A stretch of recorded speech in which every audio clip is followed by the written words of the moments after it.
Hello दोस्तों, स्वागत है आपका हमारे चैनल द पूजा शो में। तो दोस्तों, क्या सिर्फ अंग्रेजी बोलना ही सफलता की पहचान है? क्या हिंदी में पढ़े लिखे लोगों को अपने सपने पूरे करने का हक नहीं है? वसुधा के आने वाले एपिसोड में एक ऐसा ही सवाल पूरे सिस्टम को आईना दिखाने वाला है। आज की कहानी में वसुधा की जिंदगी एक नए मोड़ पर पहुंचने वाली है।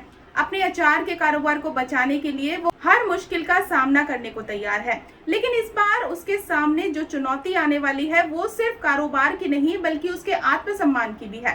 जैसा कि आप जानते हैं, फूड डिपार्टमेंट्स ने लाइसेंस और जरूरी दस्तावेज न होने की वजह से वसुधा का पूरा अचार स्टॉक जब्त कर लिया था। अपनी मेहनत को यूं बर्बाद होते देख वसुधा टूटती जरूर है, लेकिन हार नहीं मानती। वो फैसला करती है कि अब वो सारे कानूनी दस्तावेज पूरे करेगी और अपने कारोबार को दोबारा खड़ा करके दिखाएगी।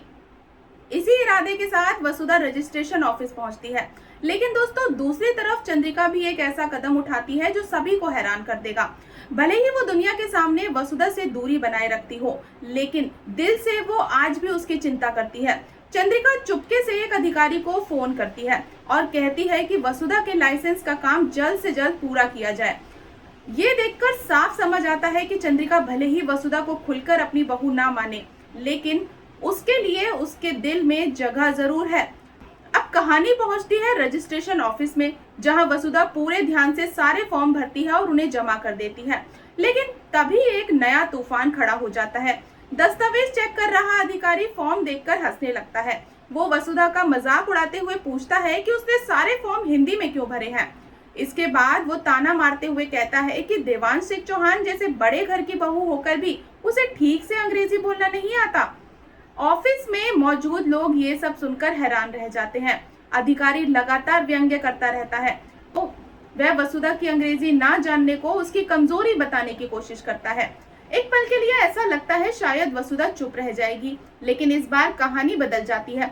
वसुधा शांत रहती है, मगर उसकी आंखों में आत्मविश्वास साफ दिखाई देता है। वो अधिकारी की तरफ देखकर कहती है, मुझे भले ही इंग्लिश ना आती हो, लेकिन मैं हिंदी पढ़ना और लिखना अच्छी तरह जानती हूँ। इसके बाद वसुधा ऐसा सवाल पूछती है कि अधिकारी की बोलती बंद हो जाती है। वसुधा पूछती है, क्या बिजनेस करने के लिए सिर्फ अंग्रेजी जानना जरूरी है? क्या हिंदी में पढ़े लिखे लोगों को सफल होने का अधिकार नहीं है?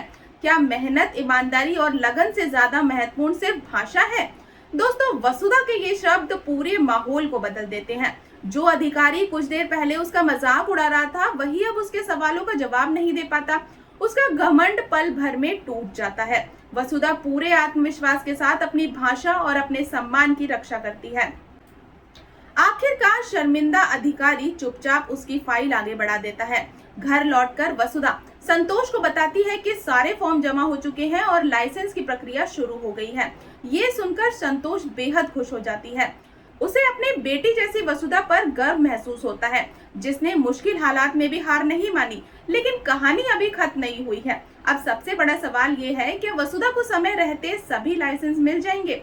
क्या वो अपना जब्त किया गया अचार स्टॉक वापस हासिल कर पाएगी?